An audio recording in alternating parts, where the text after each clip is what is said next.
morning, listeners and viewers. Muriel Felous here with another episode of Rendezvous with Muriel, the podcast to inspire you to go for your dream, because when you do, you get magnetic and you attract people, opportunities, and even love. And I am a relationship coach, which is why I wanted to do that podcast, because I teach women to attract the love that they really want in their life. And by going for it 100%, you become that person as well.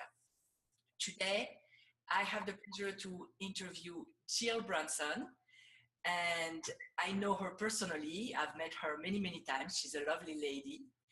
Jill has lived in Las Vegas for almost 16 years. She was born originally in Southern California and also lived in the beautiful, and I'm going to say it with the French accent, Coeur d'Alene, Idaho. So I don't know if that's really the way. Prior to moving to Las Vegas. She has 3 children, 8 grandchildren, and ladies and gentlemen, 6 great-grandchildren. She has been a senior sales representative for Infinity Business Media Group for the past 5 years.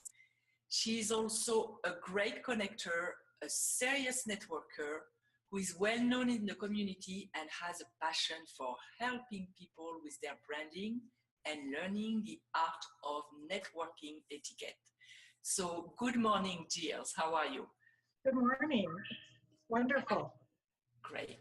And I added an S. I usually don't add an S to your name. I don't know why I did that this morning. I'm excited for people to listen to your story, because you have done many things. So I would love if you could tell us your story of going for your dream in your own words. Well, there's so much that I do. I have many hats. And I guess I could say that it all started back right after after I got out of high school. My goal was, because I was very shy and timid, didn't like speaking in front of people. And I could just feel how other students that were in school, I had a passion for wanting to help them not feel the same as what I felt, which was, just very worried about what people think. When you say something, did I say something that it was stupid? Or did I, just that's not enough self-confidence in myself, right? So I started out in retail. I ended up, I had my son. I was a mom at home for 4 years. And then I lived in Colorado. I moved from Southern California to Colorado. I was young then, in my 20s, right after my son was born.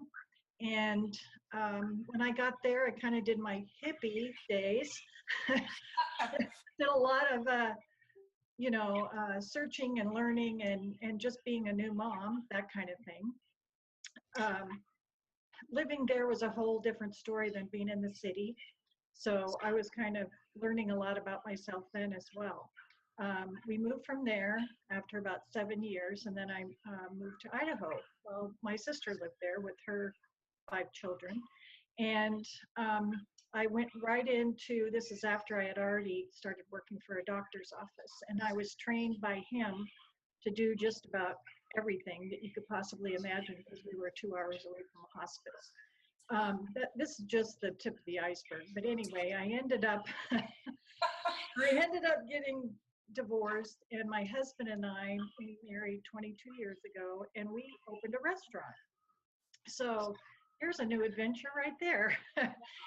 And all of it was helping me grow as a person, to be more secure, to be more who I am and how I wanted to help people.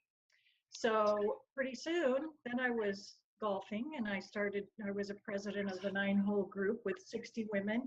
And that's when I started to shine, was because I could talk in front of people and that sort of thing. Then when I left there, what ended up happening in Idaho is I worked in the doctor's office for many years, and in an office, sort of like a nurse. I was basically, there was 5 physicians, and each one had a nurse, and I loved every minute of it. And a lot of one-on-one things like that.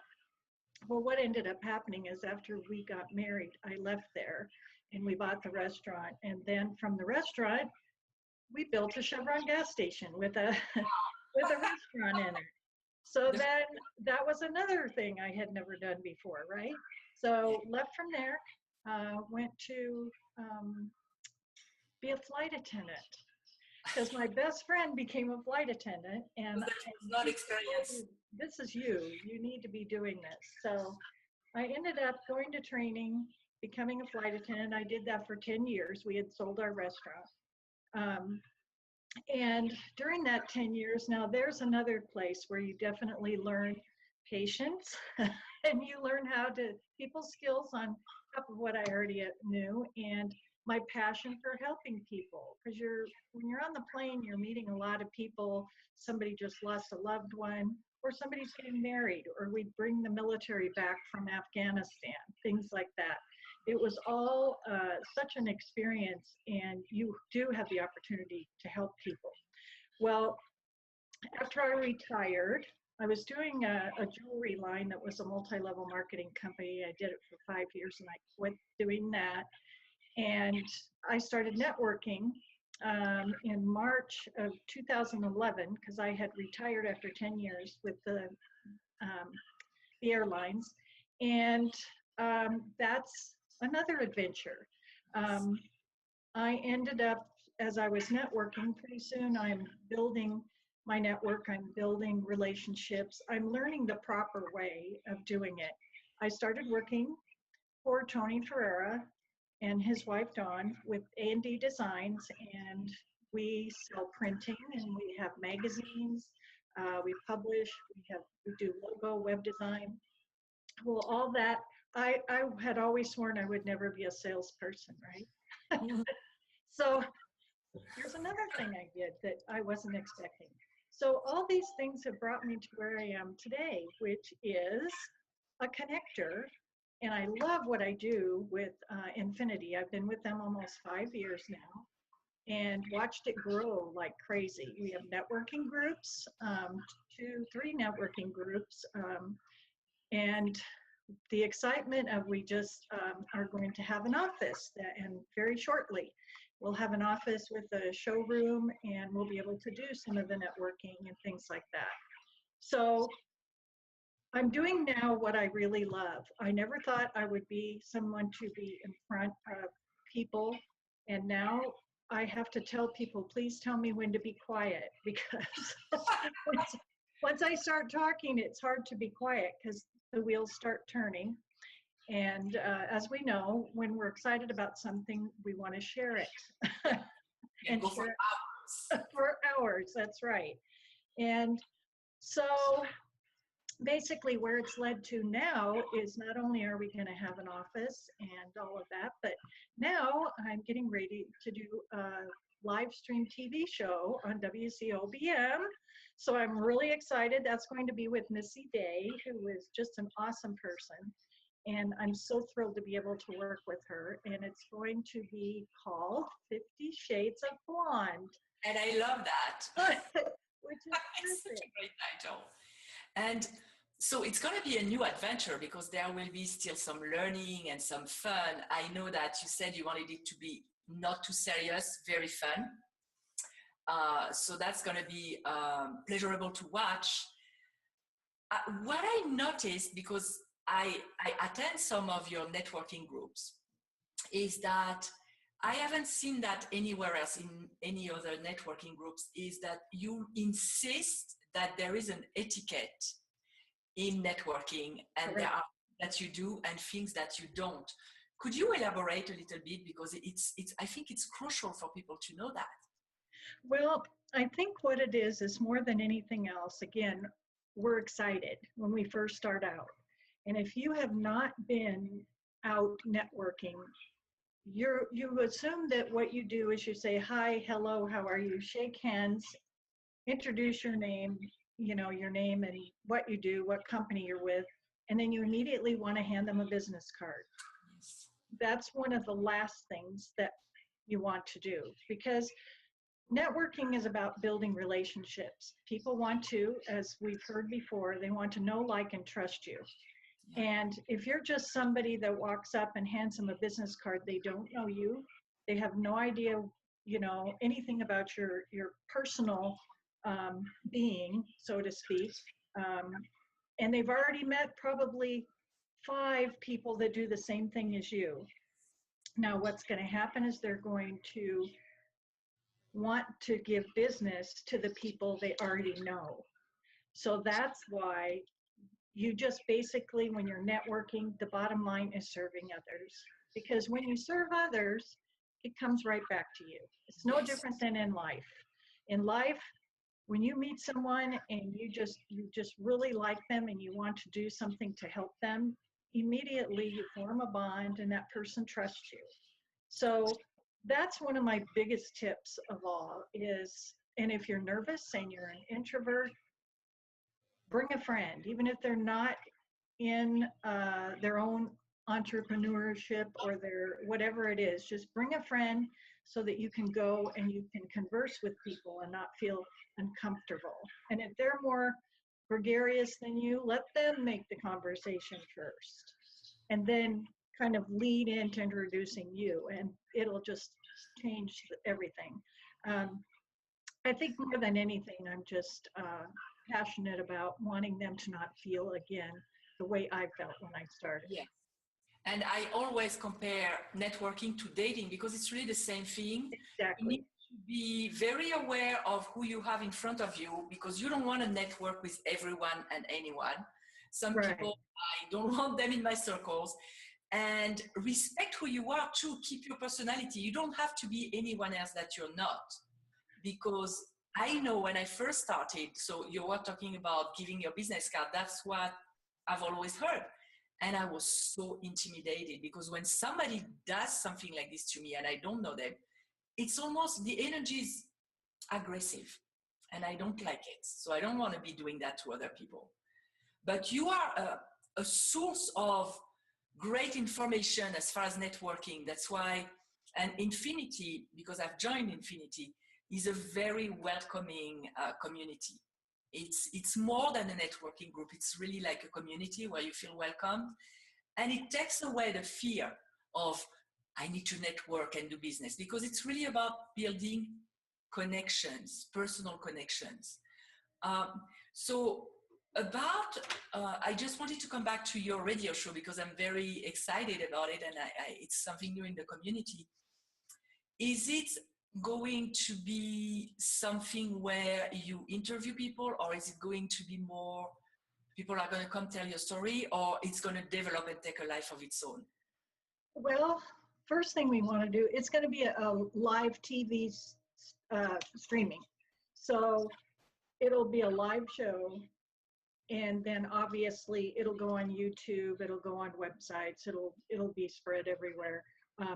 WCOBM has been around for a while, and they have it's just a great platform. What we want to do, number one, Missy is a business coach, and so she has a lot of savvy, and her and I are one of these that when she says one thing, all of a sudden my wit starts going and we can banter back and forth and just have a great time. And that's what we want to do. We want to share. We want people to be able to expose their business on a different platform, because it's a whole different thing. And when people interview you and they see you just like what I'm doing right now, they start to feel like they know you after a while, rather than you coming up and saying, hi, I do this way. If you were to be on the show or advertise or any of those things, you're going to have your name and your branding out there with a different platform, so to speak, besides printing, which I sell. But however, you want to do it all. So Okay. Yes. So that's, I get it. It's going to be like a live adventure. Right. You are a dynamic duo, so I'm sure you will feed on each other's energy to also connect with the guests. Personally, was there like a turning point where you decided to quit your flight attendant job to become something else, or was it something that you thought about for a long time? What What happened? The Why? reason that I left, number one, I started when I was 48. So I was already, that was when they started hiring, quote, older people because they realized it was really kind of discriminating. And number two, we were more, our kids were grown, things like that, and we were more responsible. I don't know how else to put it, but we wouldn't be calling in sick because we had kids, 6 kids at home. So it was a wise decision on their part. I started doing it mainly because I had always wanted to do something like that anyway. And when my friend did it, I thought, oh, heck, I can do it. Why not? So all I can say is when I left because I'd had 10 years, and that's what I needed in order to get my benefits and leave with benefits. And then also, the airline industry was really, I mean, struggling because obviously when I was hired in 2001 was when 9/11 happened and everything just kind of fell apart. All those wonderful ideas and thoughts and dreams that you had about being a flight attendant kind of went down the tubes because the airlines just changed, everything changed. So um, basically after 10 years, I have a long story behind that too, but it was a wonderful experience. And after 10 years, I knew that it was time. My commute was getting really bad because I was in St. Louis. That's where I was based.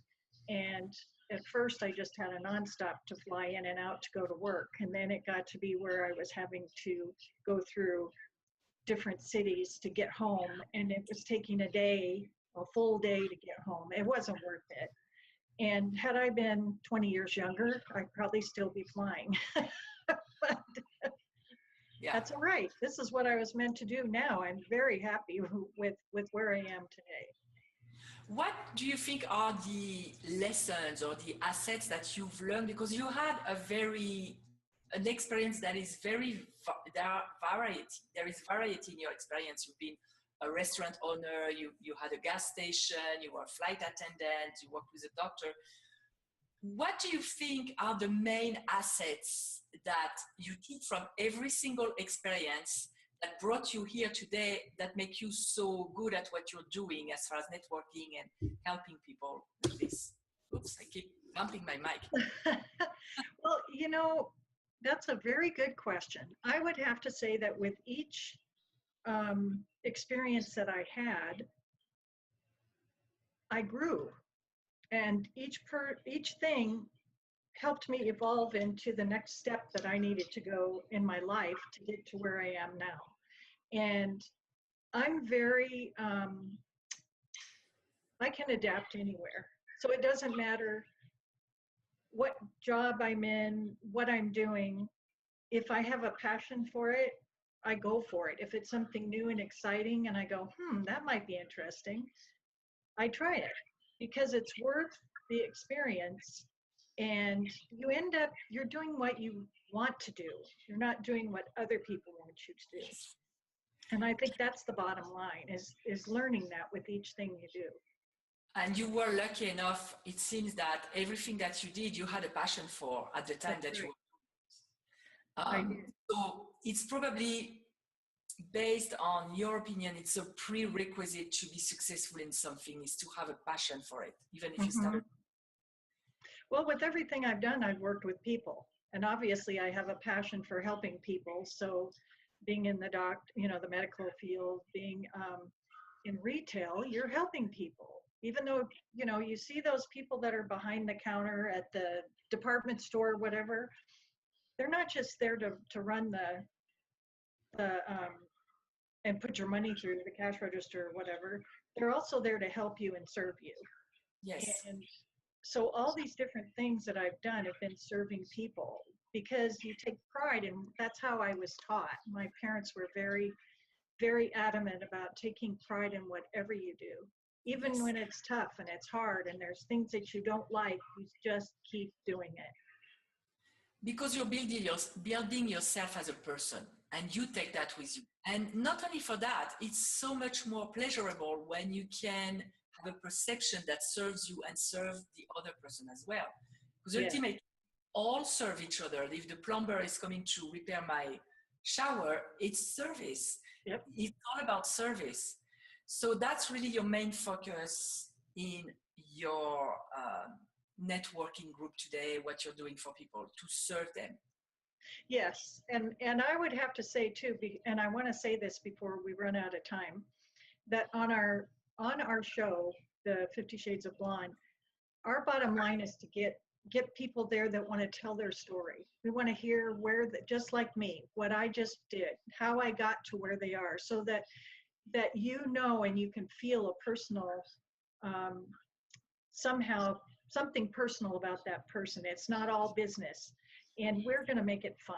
We are going to, and we laugh all the time. And I think that's attractive to people. They want to laugh. They're tired of all this business. And I mean, enough with what's going on in the world today with all the negative.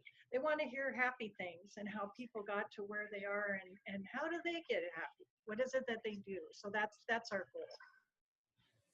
And that's because I'm doing this podcast, you know, it's what I believe too. I believe that stories teach and inspire, and you can identify, and then you can say, if they did it, sorry, I don't know. If they did it, I can do it too. I would like to ask you questions about one of my favorite topics, because it's big in my coaching, self-love. So what is for you self-love? What is your own definition of self-love? My definition of what? Self-love. Oh, self-love? Well, I would have to say that for self-love is always take time for yourself. We tend to, as human beings who want to always help, like me, want to help other people, we forget ourselves. And what we have to do is, even if you have to schedule it, if you have to say, okay, at least once a week, I'm doing this for myself, you know, because it isn't all work. It isn't all, you know, doing whatever it is you do when you have a day off. It isn't about constantly thinking about family. Not that the family isn't important, but you can't make it a happy family if you're not happy. So I would have to say that that's it. My definition is to pursue what it is that helps give me fulfillment. And right now, that's what I'm doing. I'm happy doing what I'm doing, and I will never retire probably, simply because I just don't know what else I would do. I love what I do, and I want to keep doing it. It's a blessing when you do something that you love. You don't feel like you're working, even That's though you're. Right. It doesn't mean we don't put effort, but it's not. It doesn't feel the same way. So my next question was, but I think you kind of answered that. How did self-love help you in your adventure today, in your success? And you just said it because you fill yourself up and then you have something to give. Is there something else? No, I think that for me, once I feel like I'm doing something, not only am I helping other people, you know, you're helping yourself when you do that. Just like, you know, every day I post on Facebook a positive quote, something in the morning, and every night I put something silly like a cat or a dog or something that's just like you just can't help but say ah, so that you can go to bed with that in your mind, not whatever happened during the day that you didn't finish or whatever it is. Well, I've been doing it for probably 4 years or something like that, and I have quite a following of people who see that, who like the post, who tell me, oh, I just look so forward to seeing that before I go to bed. Well, there you go. That makes me feel good. I'm helping others, and I'm also enjoying it and helping it myself, you know, loving it myself. And actually, ending the day on something positive. I do gratitude journal in the evening, which is the same principle, because you're going to go to sleep and your brain is going to bathe in that all night long. So you want to make sure you don't watch the news before you go to bed or something negative that you're going to bathe in all night long. That's so smart. And I didn't know you did that. It didn't show up on my Facebook. I'm going to look for yours now. Yep. I love Go to my timeline, and every night there should be an adorable dog or a baby with a dog or a cat, or sometimes, oh gosh, I've had all kinds of different animals that I've posted that are just sweet, and I get a lot of response from that because it's just a warm, fuzzy feeling. Yeah, it changes your emotional state, and that's what we want. My last question is, what are one or two of your self-love practices? You said take time for yourself. What do you personally like to do for yourself? Okay. Well, as silly as it seems, it's little things. I love getting my nails done. My hair, because you're kind of you're captive and you're relaxed and you're just being pampered, so to speak. Yes. I love to play golf. I don't get to do it enough. I wish I did more, but that's another goal that we need to put. I guess I would have to say that. I do some traveling. I'd like to do more, but I need to take more time to do those type of things. More of the pampering, like a weekend with the girlfriends or go on a cruise with a bunch of girls. Because I'm all about women coming together and sharing, because that's what we do so well. Women are so good about sharing their experiences and bonding and loving you for who you are unconditionally. And I think it's a must do. I think at least once a year, where you, even if you just went overnight somewhere and the next day you just went to a beach and you relaxed and you went out to dinner, it's getting out of town and leaving and going and doing something somewhere else with your girlfriends is just like one of the most wonderful things that you can do for yourself. I think that's my thing. There is a lot of power in sisterhood in communities of women, and unfortunately in our society it's not emphasized enough right now. We kind of lost it a little bit, but I believe that women want to go back to that. We don't want to be in competition constantly with other women because it makes us suffer. It's not good for us. To end this interview on a few words, if you had a few words to tell our listeners, what would you like them to know? What's your advice? As far as whatever you want, either on a personal level or networking, business. What I'd like to probably end it with is, if you're having a conflict with anyone that's in your life, resolve it, because life is so short. And I have learned so much from being able to go to someone and just say, look, we had a misunderstanding. I don't want it to end like this. I want to be able to speak it out. I want to talk to you and tell you how I saw it. And then let that person say how they saw it, because you would be amazed at what you think they thought and what they think you thought. And then all of a sudden a burden's been lifted and you have peace. So that would be my biggest advice, I think, is, and also don't go to bed angry. Don't ever go to bed angry. Try to resolve whatever it is so that you can have a good night's sleep and get up the next day and not keep thinking about these things that you're upset about that you maybe can't control. Yeah, because even on a health level, it's so bad.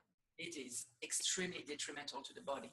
That's an amazing advice to resolve conflicts, because we don't know when we're going to go from this planet. And I always think about that. I want to be at peace with the people I love, because if something happens, I want to be at peace when I leave. It's an amazing, very powerful advice. Thank you, Jill. Thank you. I thank you for being here, for accepting this interview, and I wish you a lot of success with all the new adventure with the Infinity Group. I'm going to be a witness. I'm part of the group. So I'll see this exciting adventure unfold. And for our listeners, I'll see you next time with another interviewee. For questions or to apply for an interview, visit datelikeafrenchwoman.com.